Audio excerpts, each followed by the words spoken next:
남왕국 유다의 왕 중에 8명 정도가 그래도 하나님 앞에 정직하게 행했다라고 그렇게 평가를 받습니다. 그 중에서 3명은 다윗의 길로 갔다라고 그렇게 묘사를 합니다. 여호사밧, 히스기야, 오늘 여기 나와 있는 요시야. 물론 히스기야가 어떻게 보면 제일 훌륭하게 그 왕의 길을 갔다라고 그렇게 묘사를 하고 있습니다만, 요시야도 그에 못지않게 또 훌륭한 일을 해내게 됩니다. 히스기야의 아들 므낫세가 55년 동안을 통치하면서 남왕국 유다의 전반적인 신앙의 정체성을 흔들어 버렸다라고 이미 앞에서 얘기를 했고요.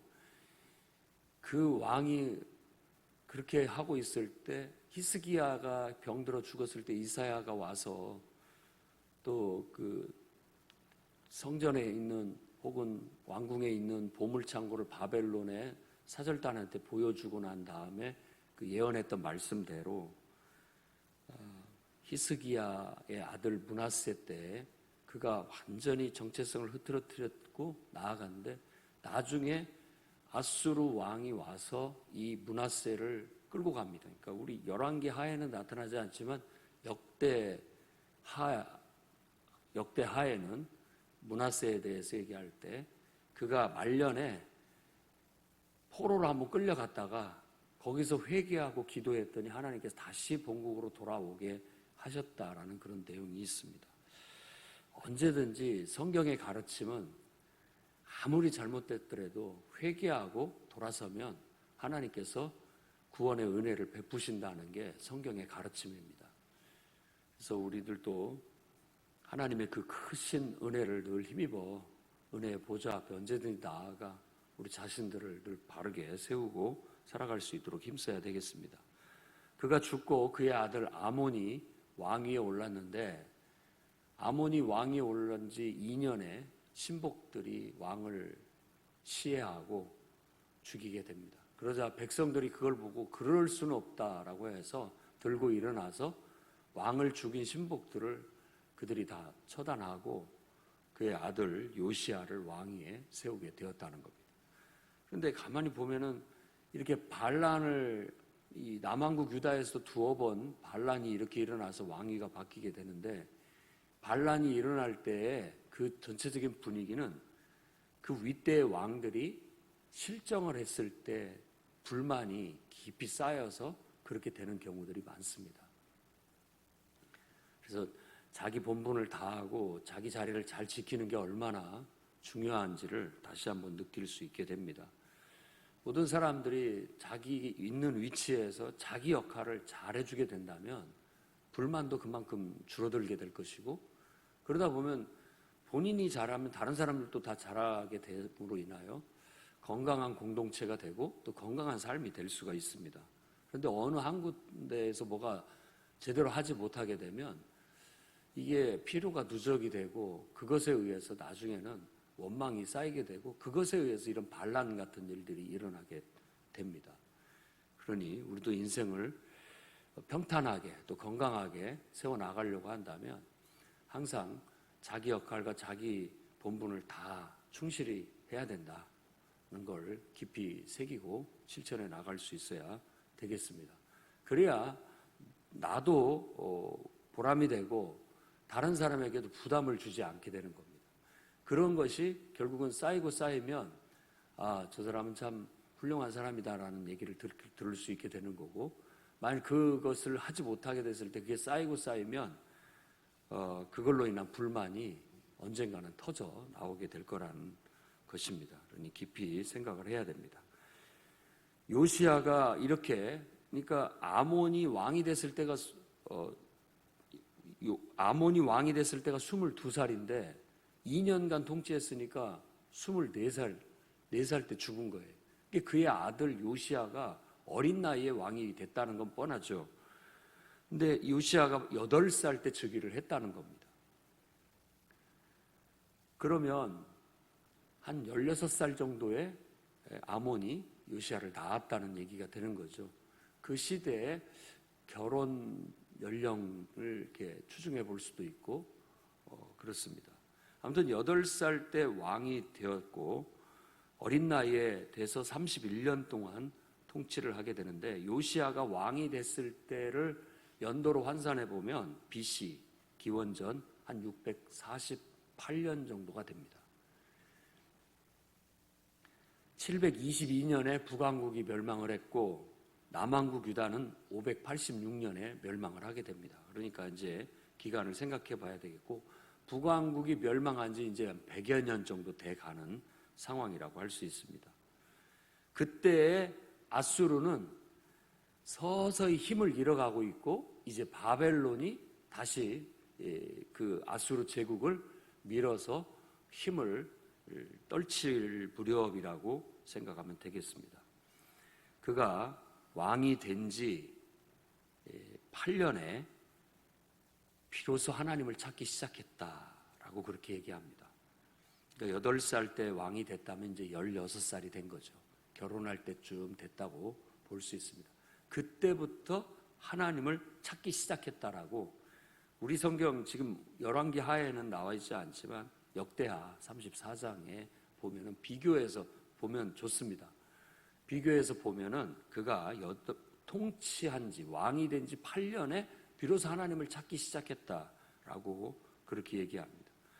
그리고 12년째 됐을 때는 이제 모든 우상들을 예루살렘부터 시작해서 유다, 납달리, 이 북쪽에 있는 지파들, 그런 모든 곳에 있는 모든 우상들을 탈탈 털어 제거하는 그런 정결 작업을 하게 됩니다.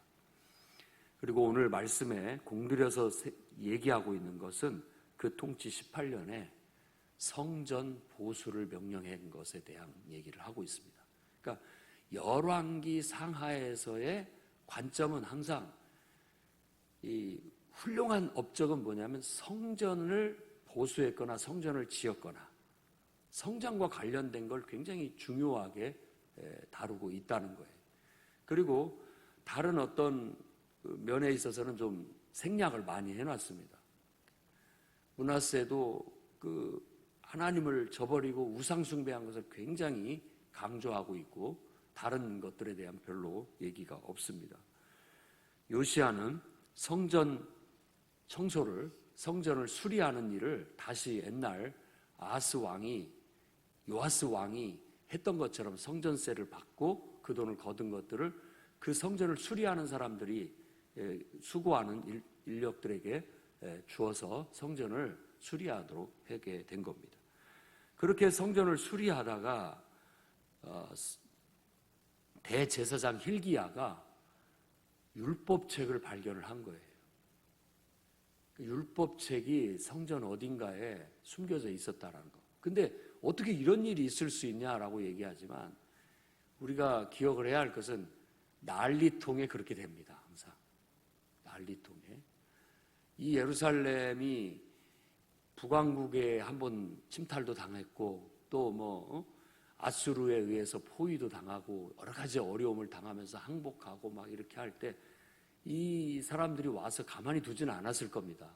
그러다 보니까 그런 난리통에 율법책을 어디다 막 숨기게 되고 혹은 또 그런 것들이 어디에 이렇게 감춰지게 되는 그런 일들이 있는데, 그게 그러다가 누군가가 숨겨놨는데 죽어버렸어요. 근데 그걸 거기다 숨겨놨다는 걸 얘기를 못한 거예요. 그러다 보니까 나중에 이제 후손들이 그걸 발견하게 되는 거죠. 유물처럼 발견하게 된 겁니다.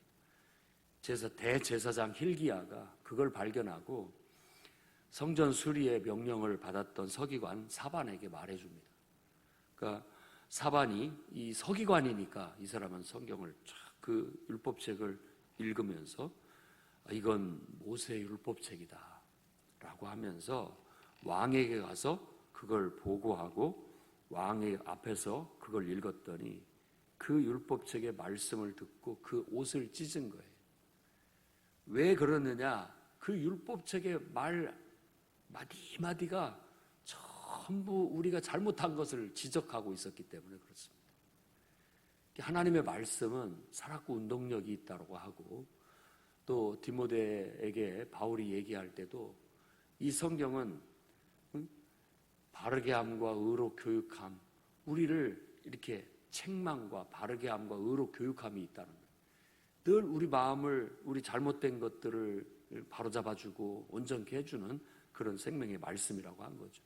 그 말씀을 듣고 옷을 찢었다라는 것은 아주 긍정적인 반응입니다. 오늘날 모든 교회와 성도들은 하나님 말씀을 대할 때 이와 같이 해야 되는 겁니다. 하나님 말씀을 듣고 그 말씀에 자신을 거울처럼 비춰보고 자기가 잘못된 것들을 옷을 찢듯 마음을 찢으며 회개하고 바로잡는 것이 하나님 말씀을 대하는 가장 복된 온전한 태도라고 할 수 있습니다. 그렇게 하고 이 요시야 왕이 이럴 것이 아니다. 이 말씀에 대해서 하나님의 음성을 듣고 싶다. 하나님의 뜻을 듣고 싶다라고 해서 알아보라고 했더니 여선지 훌다에게 보냈더니 여선지 훌다를 통해서 하나님 말씀이 주어집니다.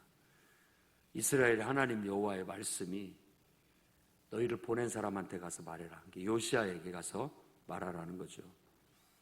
이 말씀에 기록된 그대로 재앙이 임할 것이다 라고 그렇게 전하라고 합니다. 그게 하나님의 뜻이에요. 그리고 난 다음에 왕에게 가서 말할 때는 그래도 왕은 이 말씀을 듣고 대성통곡하고 눈물을 흘리고 옷을 찢고 스스로 겸비하였으니 그것을 감안하여 요시야 왕 때 이런 일이 임하지 않게 하겠다라고 하는 겁니다. 그래서 사실 온전하게 왕 노릇을 한 것은 요시야 때고 요시야의 아들 셋이 다 왕위에 오르지만 다 불운한 왕이 되고 결국은 나라가 이제 망하게 되는 결과를 가져오게 됩니다. 하나님 말씀 앞에 스스로 겸비할 줄 알고 하나님 말씀 앞에 회개할 줄 알고 말씀을 자기 삶에 잘못된 것들을 다듬고 또 건전하게 바로 세울 줄 아는 것, 그것이 생명의 길임을 오늘 우리는 알아야 되겠습니다. 그것이 하나님께로부터 은혜를 받는 길임을 알아야 되겠습니다.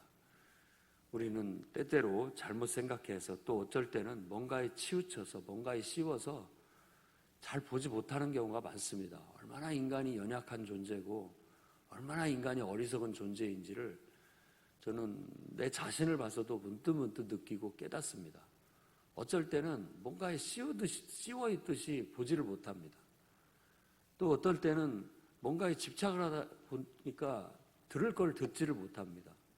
또 기억할 걸 기억도 못하고 그러면서 뭔가가 자극을 해줘야 뭔가가 일깨워줘야 그때서 느낄 수 있고 깨어날 수 있다라는 거예요. 성경에서 영적으로 무뎌질 때를 늘 잠자고 있다라고 그렇게 표현을 하는데 꼭 그래야 돼요. 옛날 고등학생 때 이렇게 시험 기간은 닥쳐왔고 공부는 해야 되는데 친구들하고 같이 이렇게 공부를 하면 잠이 부족하니까 이렇게 졸아요. 그러면 친구가 이렇게 깨우면은 기분이 나빠요. 깨운다고. 안 졸았어 이렇게 얘기를 하는데 나 앉아 나 공부할 거야 라고 하는데 나도 모르게 그냥 빠져드는 거예요. 그냥 잠에 떨어지는 거죠. 졸지 않으려고 하면 할수록 더 잠이 깊이 빠져드는 경우들이 많이 있는 거예요. 누군가가 옆에서 자꾸 일깨워주고 짜증이 나더라도 그렇게 하면 가서 화장실에 가서 세수하고 정신 차리고 다시 공기 쐬우면 좀 환기가 돼서 다시 제정신이 드는 것처럼 우리 스스로가 교만하면 안 됩니다. 가만히 있어서 편안하면 나도 모르게 이렇게 나태해지고 게을러지고 영적으로 무뎌지고 잠들어져요. 그러면은 그러면 안 돼. 정신 차리자라고 하면 기분 나빠해야 합니다. 기분 나빠야 해요. 그럴지라도 그렇게 자꾸 반복해서 자극을 해주고 일깨워주다 보면 스스로가 이러면 안 되겠다. 정신을 차리자라고 하게 됐을 때 다시 제자리로 돌아갈 수 있다는 걸 알 수 있습니다. 어쩌면 인생의 원리는 똑같아요. 하나님은 그렇게 우리를 창조하셨고 우리가 늘 반듯하게 우리에게 주어진 시간 동안 사는 날 동안 정말 하나님의 은혜 안에서 마음껏 바르게 살기를 하나님 바라고 계시다는 걸 알 수 있습니다. 그러니 오늘 또 나를 위해서, 그리고 또 내 주위에 있는 사람을 위해서, 내가 속한 공동체를 위해서 내 위치에서 내 역할, 내 본분 충실히 잘하자. 그것이 곧 나를 위한 거고 다른 사람을 위하는 거다. 다른 것으로 잘해주려고 하지 말고 제일 중요한 건 내가 내 위치에서 내 역할을 잘해주는 것이다 라는 그런 깨달음을 오늘 또 실천에 나아감으로써 하나님의 은혜가 여러분을 통해서 여러분에게, 또 여러분 가정에, 또 여러분을 통해서 다른 사람에게도 흘러나가는 그런 복의 통로들이, 은혜의 통로들이 다 되시기를 주의 이름으로 축원합니다. 기도하겠습니다. 거룩하신 주님,